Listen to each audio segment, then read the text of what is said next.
Hello student, कैसे हैं आप सब। उम्मीद करता हूँ आप सब अच्छे होंगे, मस्त होंगे, बेहतर होंगे, आपकी पढ़ाई बेहतर चल रही है बच्चों। चलिए सुपर फास्ट रिवीजन करते हैं फटाफट। यहाँ पर जितने भी क्वेश्चन है बच्चों आप लोगों को तैयार करना अच्छे तरीके से। और क्लास जो 12th केमिस्ट्री का एग्जाम 18 मार्च को है, निरंतर आपके लिए वीडियो में ला रहा हूँ और ऐसे ही आते रहेगा। पहली बार आए चैनल को सब्सक्राइब कर दें, साथ ही टेलीग्राम में ज्वाइन करना तो कर सकते हैं, शिव कोचिंग क्लासेस के नाम से टेलीग्राम है। चलिए पहला क्वेश्चन देखिए, चैप्टर 2 का पहले हम सुपर फास्ट रिवीजन करेंगे। समान प्रसरण दाब वाले विलयन को क्या कहा जाता है बच्चों? तो समपराशरी विलयन कहते हैं। क्या बोलते हैं? समपराशरी विलयन। साधारण नमक को जल में मिलाने पर जल के क्वथनांक में क्या परिवर्तन होता है? तो जल के क्वथनांक में वृद्धि हो जाती है। मात्र सुपरफास्ट रिवीजन करेंगे। जब रक्त कोशिका एक से अधिक प्रसरण वाले विलयन में रखी जाती है तो वे क्या होते हैं? तो उनमें सिकुड़न आ जाती है। राउल्ट के नियमानुसार एक अवाष्पशील विलेय के विलयन के लिए सापेक्ष वाष्पदाब अवनमन बराबर होता है विलेय के मोल प्रभाज के बराबर होता है। अर्धपारगम झिल्ली का रासायनिक रूप या रासायनिक नाम कॉपर फेरोसाइनाइड। मोलल विलयन में विलेय पदार्थ का 1 मोल घुला रहता है। किस में घुला रहता है? तो 1000 ग्राम विलायक में घुला रहता है। मोलल विलयन में विलेय पदार्थ का 1 मोल कितना में घुला रहता है? 1000 ग्राम विलायक में। अगला क्वेश्चन देखिए बच्चों, एक विलयन की ग्राम में मोललता क्या है? ग्राम मोललता क्या है? तो प्रति 1000 ग्राम विलायक में उपस्थित विलेय के अणुओं की संख्या मोललता कहलाती है। ठीक, प्रति 1000 ग्राम विलायक में उपस्थित विलेय के अणुओं की संख्या मोललता कहलाती है।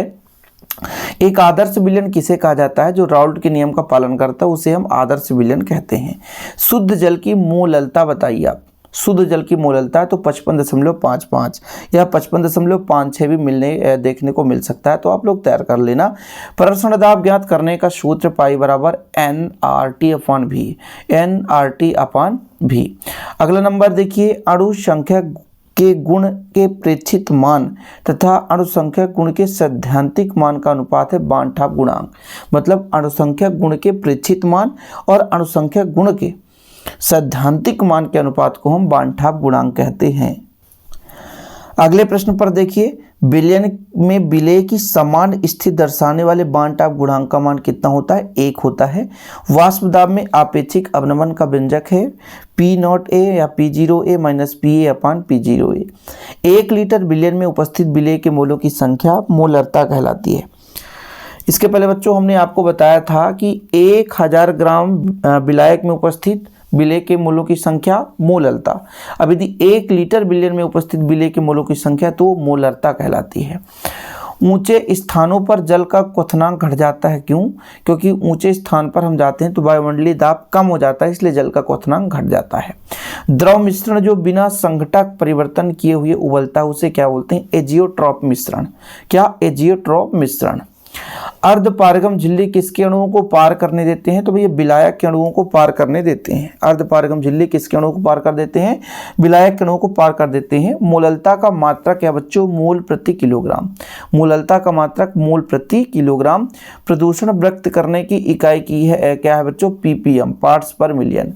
प्रदूषण व्यक्त करने की इकाई ppm का फार्मूला है कि घटक A का द्रव्यमान बटे विलयन का कुल द्रव्यमान गुणे 10⁻6।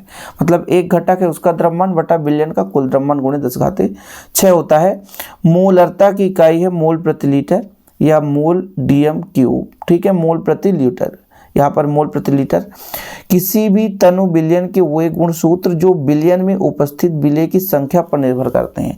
तो जो विलेय की संख्या पर निर्भर करते हैं उसे अणुसंख्या गुणधर्म कहा जाता है। अगला नंबर देखो, अणुसंख्या गुणधर्म दर्शाने वाले कौन कौन से हैं भैया? तो प्रसरण दाब, हिमांक में अवनमन, क्वथनांक में अवनमन, वाष्प दाब में आपेक्षिक अवनमन, ये आपके अणुसंख्या गुणधर्म दर्शाने वाले हैं। धनात्मक विचलन के उदाहरण यदि आपको तैयार करना तो कर सकते हैं। कभी कभी आ जाता है निम्नलिखित में से कौन सा धनात्मक विचलन वाला विलयन है, तो ये आपको तैयार करना तो कर सकते हैं। ऋणात्मक विचलन वाले विलयन में भी आप लोग ये 4 एग्जाम्पल तैयार कर सकते हैं। कोई दिक्कत तो नहीं बच्चों?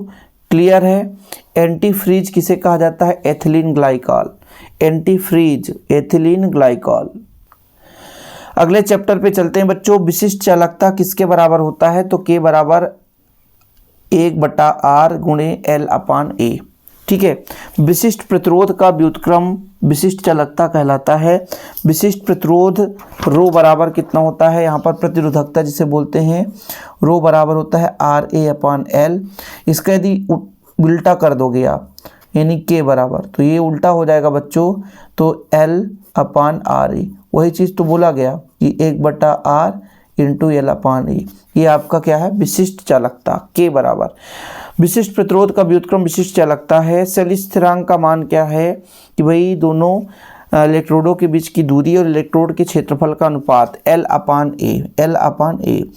मोलर चालकता लैम्बडा m बराबर होता है, लैम्बडा m बराबर होता है K इंटू 1000/cm, या लैम्बडा m बराबर K इंटू 1000/m। इसी प्रकार यदि तुल्यांकी चालकता की बात की जाए तो K इंटू 1000/CQ EQ है, K इंटू 1000/N। ये चीज़ आपका है तुल्यांकी चालकता। यदि किसी विलयन की विशिष्ट चालकता तथा प्रेक्षित चालकता समान है तो सेल स्थिरांक का मान कितना होगा बच्चों, तो सेल स्थिरांक का मान केवल और केवल 1 होगा। कितना होगा, 1 होगा। आगे देखो, सेल स्थिरांक की इकाई कितनी है, सेंटीमीटर इनवर्स। Centimetre inverse. विशिष्ट चालकता की इकाई ओम इनवर्स सेंटीमीटर इनवर्स। लोहे को संक्षारित होने से बचाने के लिए उस पर जिंक की परत चढ़ाना क्या कहलाता है, गैल्वेनीकरण कहलाता है। क्या कहलाता है बच्चों, गैल्वेनीकरण। लोहे में जंग लगने की क्रिया कहलाती है क्या, संक्षारण कहलाती है। क्या, संक्षारण। हाइड्रोजन इलेक्ट्रोड के मानक विभव का मान कितना होता है बच्चों, 0 होता है। कितना होता है, 0 होता है। लोहे में जंग लगने की क्रिया कहलाती है क्या, संक्षारण कहलाती है। लोहे में जंग लगने की क्रिया क्या कहलाती है, तो संक्षारण कहलाती है। ओके। अपचयन को कहा जाता है, क्या कहा जाता है, इलेक्ट्रॉनीकरण। अपचयन को क्या कहा जाता है, इलेक्ट्रॉनीकरण। आगे देखें, यदि अर्ध सेलों के बीच से लवण सेतु हटा दिया जाए तो उसके वोल्टेज में क्या परिवर्तन होगा, घटकर बिल्कुल शून्य हो जाएगा। क्या होगा बच्चों, घटकर शून्य हो जाएगा। जब डेनियल सेल में जिंक तथा कॉपर इलेक्ट्रोडों को जोड़ा जाता है तो विद्युत धारा का मार्ग में क्या परिवर्तन होता है, सेल के बाहर जिंक से कॉपर की ओर धारा बहती है। ठीक है। शुष्क सेल में द्विध्रुव का कार्य कौन करता है, MnO2। एसिटिक अम्ल किस प्रकार का विद्युत अपघट्ट है, तो दुर्बल विद्युत अपघट्ट है बच्चों। क्या है, दुर्बल विद्युत अपघट्ट। ताप बढ़ाने पर विद्युत अपघट्ट की चालकता में क्या प्रभाव पड़ता है, तो बढ़ जाता है। ताप बढ़ाएंगे तो विद्युत अपघट्ट की चालकता बढ़ जाएगी। ताप बढ़ाने पर विद्युत अपघट्ट की चालकता बढ़ जाती है। तनुता बढ़ाने पर विलयन की विशिष्ट चालकता का मान क्या हो जाता है, कम हो जाता है। तनुता बढ़ाने पर विलयन की विशिष्ट चालकता का मान कम हो जाता है। आयन का आकार बड़ा होने पर चालकता में क्या प्रभाव पड़ता है, तो घट जाता है। यदि आयन का आकार बड़ा है बच्चों तो चालकता हमेशा घट जाती। वह युक्ति जो रासायनिक ऊर्जा को विद्युत ऊर्जा में परिवर्तित करता है उसे हम विद्युत रासायनिक सेल कहते हैं। वह युक्ति जो रासायनिक ऊर्जा को विद्युत ऊर्जा में बदलता है वो विद्युत रासायनिक सेल कहलाता है। विद्युत धारा की वह मात्रा जो किसी पदार्थ का 1 ग्राम तुल्यांक उत्पन्न करता है उसे हम 1 फैराडे कहते हैं। प्रतिरोध का व्युत्क्रम क्या होता है, चालकता कहलाता है। और किसी चालक के 1 घन सेंटीमीटर की चालकता विशिष्ट चालकता कहलाती है। आगे देखिए, 1 फैराडे विद्युत का मान होता है 96,500 कूलाम। कितना बच्चों, 96,500 कूलाम। 2 अर्धसेलों की विद्युत उदासीनता किसके द्वारा बनी होती है, तो लवण सेतु के द्वारा बनी होती है। किसके द्वारा, लवण सेतु के द्वारा। तुल्यांकी चालकता की इकाई कितने बच्चों, ओम इनवर्स सेंटीमीटर पावर -2 ग्राम इक्विवेलेंस -1। विशिष्ट प्रतिरोध का इकाई है ओम सेंटीमीटर, और यदि विशिष्ट चालकता का तो इसका ओम इनवर्स सेंटीमीटर इनवर्स हो जाता है। कोलरास का सूत्र भैया ये है, जंग लगने का रासायनिक सूत्र Fe2O3 × हम सुपर फास्ट रिवीजन कर रहे हैं इसलिए हम टाइम पास करने आए ही नहीं कि टाइम पास करेंगे। विभवांतर की इकाई कितना बच्चों, वोल्ट है। कितना, वोल्ट। पुनः आवेशित करने योग्य सेल कहलाती है द्वितीयक सेल कहलाती है। क्या, द्वितीयक सेल। प्रबल विद्युत अपघट्ट है NaCl NaOH और HCl। NaCl NaOH HCl। दुर्बल विद्युत अपघट्ट आपका CH3COOH और H2CO3। 1-2 एग्जाम्पल आपको तैयार करके रखना चाहिए जो कि एग्जाम में पूछे जा सकते हैं। अगला क्वेश्चन देखिए, प्रथम कोटि अभिक्रिया के लिए T हाफ का मान कितना होता है, तो 0.693/K होता है। प्रथम कोटि की बात की जा रही है।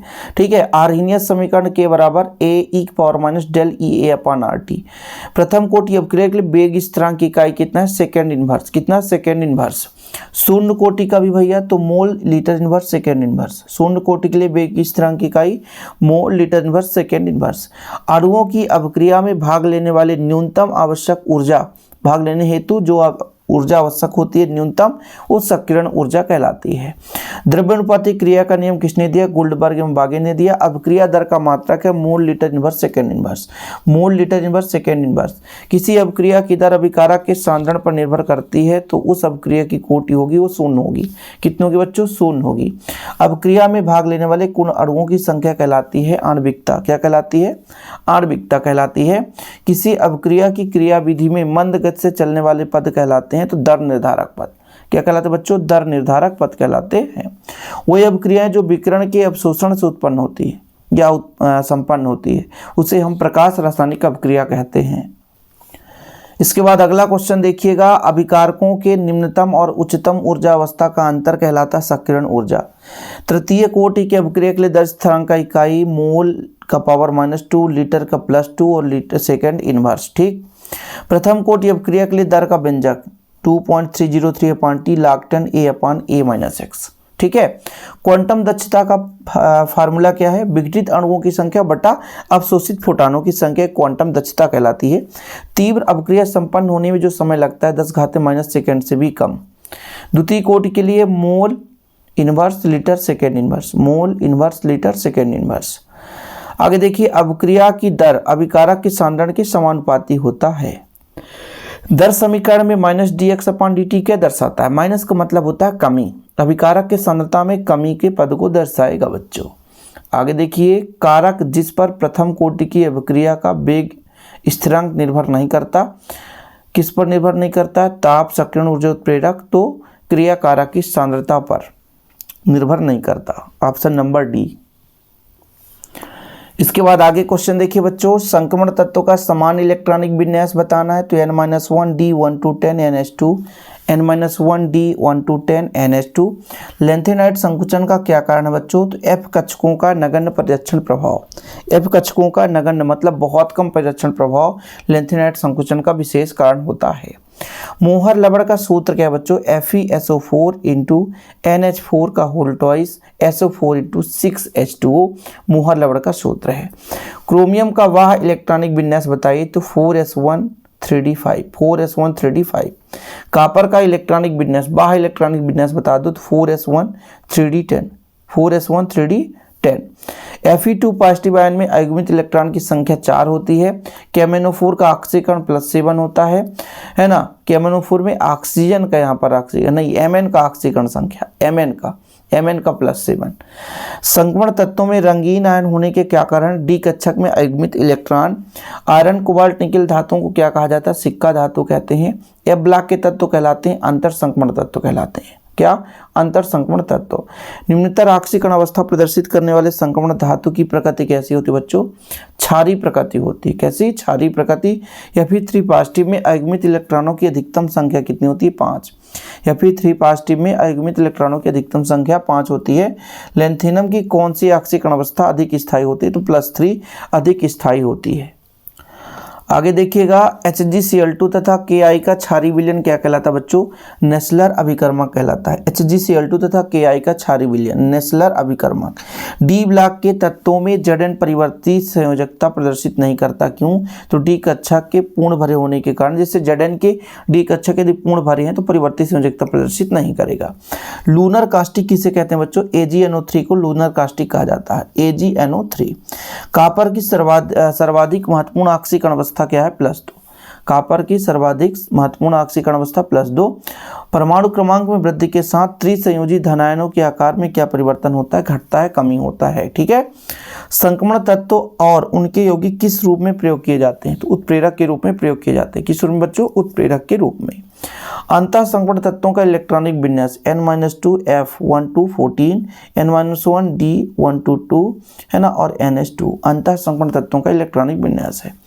F ब्लॉक के तत्वों को कितनी श्रेणी में बांटा गया है? तो 2 श्रेणी में बांटा गया है। कितने बच्चों? 2 श्रेणी में बांटा गया है। डी ब्लॉक के तत्वों को कितनी श्रेणी में बांटा गया? तो 4 श्रेणी में बांटा गया। डी ब्लॉक के तत्वों को कितने श्रेणी में बांटा गया? 4। तो आज के लिए इतना ही बच्चों। 100 ऑब्जेक्टिव क्वेश्चन सुपरफास्ट के रूप में हमने करा दिया है। आगे ऐसे ही आपको वीडियो मिलते रहेंगे। हम आप लोगों के लिए निरंतर मेहनत कर रहे हैं। जो बच्चे कहते हैं कि सर आपका पढ़ाया नहीं आया, तो मैं आप लोगों को कहना चाहता हूँ पूरे साल से पढ़ा रहा हूँ। है ना। अच्छे तरीके से आप पढ़ोगे नहीं और बोल दोगे कि सर क्वेश्चन नहीं आया, तो भैया इसमें शर्म की बात है। जो बच्चा बिल्कुल नहीं पढ़ेगा उसके लिए तो हम चाहे पूरा रात दिन एक कर देंगे, फिर भी उसको यही लगेगा आपका पढ़ाया कुछ आया ही नहीं। लेकिन उम्मीद करता हूँ कि जो बच्चा अच्छे तरीके से पढ़ रहा होगा वो डेफिनेट रूप से समझ रहा होगा। आज के लिए इतना ही, अगली वीडियो में मिलते हैं। जय हिंद, वंदे मातरम।